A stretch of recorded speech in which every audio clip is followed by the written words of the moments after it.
Bonjour et bienvenue dans ce deuxième épisode de la série Moulax Analyse. Moulax, c'est moi. Pour ceux qui ne me connaissent pas encore, je suis préparateur physique depuis plusieurs années et spécialisé dans le street workout. Sur mon serveur Discord, il y a plus de 300 streeteux passionnés qui envoient des clips tous les jours de leurs entraînements, qui discutent street workout, qui vivent street workout, qui mangent street workout. Et sur ce serveur Discord, que tu peux rejoindre gratuitement via un lien en description, il y a un salon, un channel, où vous pouvez m'envoyer vos clips. Et ce, pour que je les analyse dans cette série vidéo. Et c'est ce qu'a fait Jules, qui entraîne actuellement le One Arm Back Lever. C'est une figure qui ne demande pas tant de force que ça. Je pense qu'à peu près toutes les personnes qui ont 15 secondes de back lever peuvent tenir un One Arm Back Lever, mais ça demande avant tout beaucoup de compréhension. Aujourd'hui dans cette vidéo, je vais donner des conseils à Jules pour qu'il améliore son One Arm Back Lever, en lui faisant des retours techniques et en lui suggérant des manières de l'entraîner pour qu'il puisse réussir à le débloquer. Alors, on commence tout de suite avec le clip.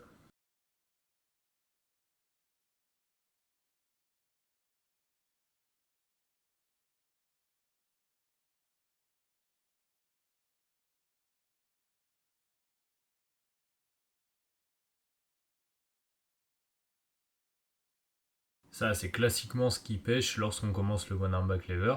On arrive à peu près à se placer et dès qu'on enlève la main, le corps il tombe. Bon, c'est pas le meilleur angle de vue pour donner un retour technique précis. La plupart du temps, le meilleur angle de vue, c'est 45 degrés. C'est ce qui permet à peu près de se représenter la figure en 3 dimensions, étant donné qu'une vidéo, c'est en 2 dimensions. Donc Jules a été malin et nous a envoyé une deuxième vidéo de profil. Comme ça, on peut se faire une idée du mouvement.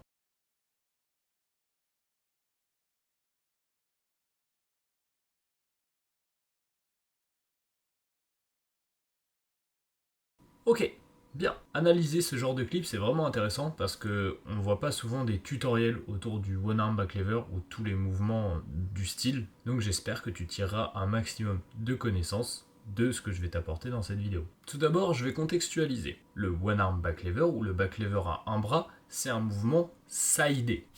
Malo, qu'est-ce que ça veut dire sidé? Sidé, c'est encore une francisation comme ce qu'on adore faire en street workout. Side en anglais, c'est le côté. Sidé, c'est le fait de s'incliner ici, donc de faire une flexion latérale du tronc. Cette flexion latérale, elle est permise par les muscles obliques. C'est les abdos qui sont sur le côté et qui font une forme de V. Si tu as regardé mes autres vidéos, tu sais que lorsqu'on veut apprendre un mouvement, on doit se simplifier la vie. Tout simplement parce que si tu veux travailler sur quelque chose qui est encore trop difficile, faut que tu trouves des manières de le simplifier pour qu'il soit à ton niveau. En l'occurrence en street workout, ce qui fait la difficulté des figures, ou du moins la force qu'elles requièrent, c'est le levier. Par exemple, en back lever classique, un tuck back lever, ce qu'on appellera un back lever groupé avec les jambes repliées, c'est plus facile qu'un back lever full avec les jambes tendues. Tout simplement parce que l'angle au niveau de l'épaule, alias le levier, est différent. Donc ça, c'est pour les figures bilatérales, à savoir qui s'effectuent avec deux bras. Mais c'est aussi valable pour les figures unilatérales. En One Arm Back Lever, tu comprends donc que Jules, il pourrait faire des advanced tuck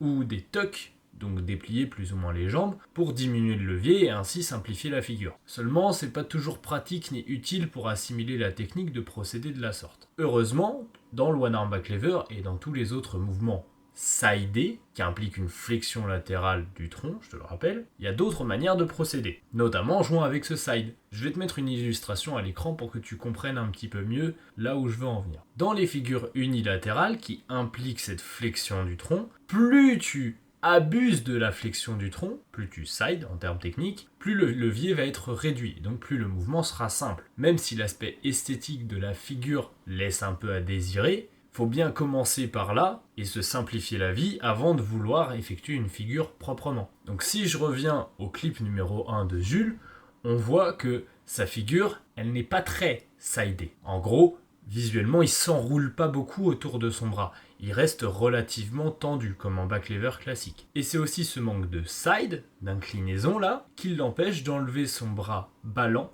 de la barre. En fait, le fait de t'incliner comme ça, et donc de t'enrouler autour de ton bras, ça permet de déplacer ton centre de gravité vers la gauche. Or là, comme Jules ne side pas assez, eh bien, le centre de gravité n'est pas sous la main. Il est quelque part par là. Cela fait que malgré tous ses efforts, dès qu'il lâchera la main, son corps va automatiquement tomber. Ok, maintenant je pense que tu as saisi le principe. En pratique, comment est-ce que je peux sider davantage pour m'enrouler autour de mon bras, diminuer le levier et donc réussir à tenir mon one arm back lever, même s'il est moche. Eh bien, je t'ai dit que ce mouvement d'inclinaison était permis par les obliques. Mais en réalité, il ne faut pas juste se concentrer sur cette zone-là. Si tu veux que tout ton corps s'enroule autour de ton bras, il faut que tu donnes une trajectoire à ton corps. Pas juste que tu te concentres sur un muscle à contracter. Donc si tu veux donner une trajectoire à ton corps, eh bien il faut se concentrer sur les extrémités de ce dernier, à savoir les pieds et le bras ballant ainsi que le regard, la tête. En back lever classique, tu dois regarder environ à 45 degrés vers l'avant au sol. En one arm back lever, comme on veut rajouter cette inclinaison thoracique en plus, tu vois que lorsque je m'incline, mon regard dévie naturellement vers le côté. Là, Jules s'exécute du bras droit, donc je vais te donner une illustration pour le bras droit. Mon bras droit est le bras porteur, donc si je veux décaler mon centre de gravité vers la droite, je dois regarder vers la droite, en fait comme si je voulais regarder mes pieds. Et pas seulement regarder, mais essayer de plonger dans cette direction.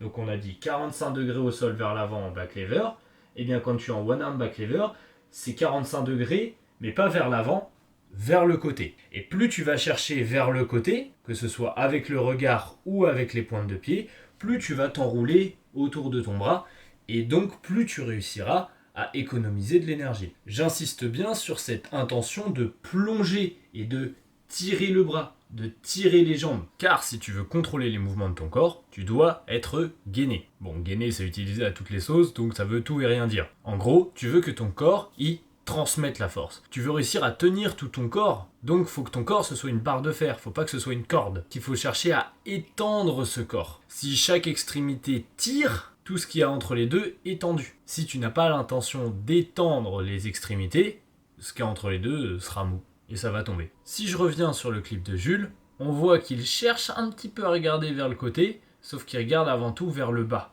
Il faudrait qu'il regarde un petit peu plus vers l'avant, donc il cherche à redresser la tête. Mais de ce que je vois, Jules a les prérequis en termes de force, là ce qui lui manque c'est de la technique. Bon, maintenant que tu as compris toutes les histoires de levier et de side, on va se pencher un petit peu plus sur la manière de travailler. Un one arm back lever peut généralement être amené de deux manières différentes. Soit en le descendant, donc c'est ce qu'on appelle une négative, tu pars tendu et tu descends, soit en le dépliant.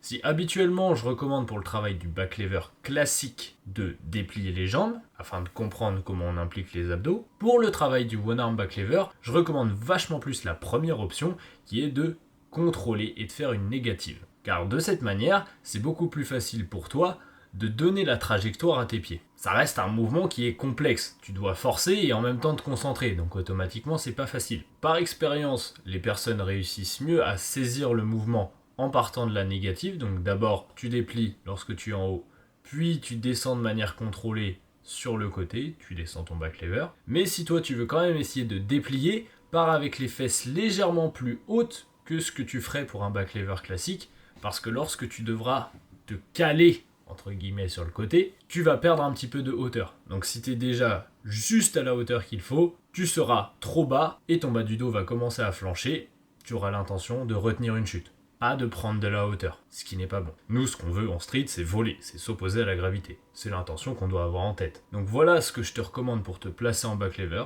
Et maintenant, si je parle du travail pur et dur, comme tous les mouvements sidés et unilatéraux, le one arm back lever est un mouvement qui est dangereux. Voilà pourquoi je te recommande de t'y attaquer qu'une fois que tu auras 15 secondes de back lever propre. Ça te permettra d'avoir déjà des épaules et des biceps relativement solides. Maintenant, pour préparer tes obliques à être inclinés de la sorte, un autre travail est potentiellement nécessaire. Ce travail de conditionnement, tu m'as probablement déjà vu le faire si tu as suivi ma série Street Workout où je partage mes entraînements, ou si tu as déjà regardé certaines de mes vidéos qui portent sur la mobilité et les étirements. Cet étirement est le suivant. On va chercher à s'incliner sur le côté, mais pas juste à s'incliner. On veut s'habituer déjà au mouvement du one arm back lever et automatiser certaines actions. Pour ce faire, on va tirer avec le bras et on va avoir l'intention de former un cercle avec le bras et les jambes. L'intention, bien évidemment, personne n'y arrivera. Mais c'est cette même intention que tu retrouveras en one arm back lever. Donc on tire avec le bras et on tire avec le regard. On essaye de plonger. Même si tu travailles le one arm back lever que d'un côté au départ, Hein, je t'ai dit que tu devais te simplifier la vie, donc tu travailleras forcément du côté où tu es le plus à l'aise au début. Étire toujours les deux côtés. Parce que si tu as des tensions d'un côté, ça peut se transférer de l'autre. Et même pour la santé de tes articulations, c'est important de savoir bouger des deux côtés. Ce petit étirement, il peut être inclus dans ton échauffement, comme entre les séries même parfois, ou même en fin de séance, hors des séances. Pas besoin d'en faire beaucoup, mais c'est bien d'en faire régulièrement. Et plus on manque de souplesse, plus ce sera important de travailler ces étirements-là. Là, tu vois que Jules n'est pas très incliné, ce qui témoigne potentiellement d'un manque de souplesse. Donc pour lui, je recommande fortement de travailler ces étirements-là. Comme je te l'ai dit, c'est un mouvement qui demande essentiellement de la technique. En soi, il faudrait le travailler fréquemment, seulement quand on commence, on est souvent un petit peu juste en termes de force. 2 à 3 fois par semaine pour tous les mouvements unilatéraux du genre. C'est valable pour le one arm back lever, mais aussi pour le one arm front lever ou même la one arm planche. Dépasser 2 à 3 fois par semaine alors qu'on commence tout juste sur le mouvement, c'est vraiment dangereux. Donc vas-y tranquillement, essaye de l'inclure dans tes combinaisons si tu travailles en combinaison, et n'hésite pas à t'étirer entre les séries et en échauffement pour avoir un ressenti au préalable dans les obliques afin d'automatiser les détails techniques qui peuvent te poser problème. Là, tu as du mal à forcer et à te concentrer sur trouver la bonne trajectoire en même temps. Si tu automatises cette trajectoire en faisant des étirements, quand tu seras la tête à l'envers en train d'essayer de faire ton one arm back lever, ce sera tout de suite beaucoup plus facile parce que ça te demandera moins de concentration. Tu peux continuer le travail assisté que tu faisais, donc faire un one arm back lever en gardant l'autre bras accroché à la barre. Ça permet encore une fois de se simplifier la vie, de passer plus de temps sous tension. C'est aussi bien lorsqu'on appréhende le mouvement. Et enfin, le nombre d'essais de one arm back lever que tu pourras faire dans ta séance, ça dépend de tes bases physiques. De ce que j'ai vu, je pense que Jules, tu peux en tenter 3, 4, voire 5 par séance lorsque tu es en forme. Quelqu'un qui aurait 1 minute de back lever pourrait se permettre d'en tenter une quinzaine. Voilà pour cette vidéo sur le one arm back lever. J'espère que les retours t'ont été utiles et je te fais une petite synthèse comme d'habitude. La difficulté d'un one arm back lever dépend du side. Plus tu vas t'incliner, plus ce sera facile. En gros, plus tu bénéficies d'une grande souplesse, moins le mouvement te demandera de force. Je te recommande pas de faire des séances uniquement dédiées au one arm back lever, fais plutôt des séances dédié au back lever et tu inclus un petit peu de one arm par-ci par-là lorsque tu te sens frais. Étire-toi parce que la souplesse, tu l'as vu à l'écran, c'est ce qui te manque le plus. Et lorsque tu arriveras à détacher ton bras ballant de la barre, essaye d'utiliser ce dernier pour plonger dans la même trajectoire que celle que tu donnes avec ta tête et tes pieds. En parlant de ces derniers, l'image que tu peux garder en tête, c'est ton bras et ton regard essayent de former un cercle avec les pieds. Privilégie bien un back lever avec les fesses un peu trop hautes plutôt qu'avec les fesses un petit peu trop basses. Les fesses trop basses te feront partir en banane, tu vas commencer à retenir une chute avec le bas du dos et tu surimpliqueras toute la chaîne antérieure de ton bras, ça t'exposera à de grosses blessures. Si t'en as marre de stagner, que tu veux comprendre comment on s'entraîne, que ce soit en set and rep, en street lifting, en street workout freestyle, en musculation, que tu veux aussi comprendre les à côté de l'entraînement, comment est-ce que je récupère, comment est-ce que je dois manger, quelle méthode est-ce que je peux utiliser, tout ça, je te l'apprends dans mes coachings et mes formations. Si tu veux réserver un appel gratuit avec moi, c'est dans le premier lien en description. On pourra discuter ensemble des problèmes que tu rencontres et des solutions que je peux t'apporter selon ton budget. Garde à l'esprit que ce mouvement est très violent pour le corps, donc bosse-le avec modération, ne consacre pas une séance entière à ce dernier, et tâche de travailler fréquemment pour réussir à le comprendre. J'espère que cette vidéo t'a appris un max de trucs sur le one arm back lever et t'a permis de débloquer ta progression si c'était un mouvement que tu voulais apprendre. Je le répète, mais tu peux m'envoyer tes clips pour que je les analyse en vidéo dans le channel Moulax Analyse, c'est sur mon serveur Discord. Merci à tous ceux qui ont écrit un commentaire pour la première vidéo. Je vous attends tout aussi nombreux pour celle-ci. À la prochaine, entraîne-toi bien, récupère bien, envoie-moi des clips sur Discord. C'était Moulax.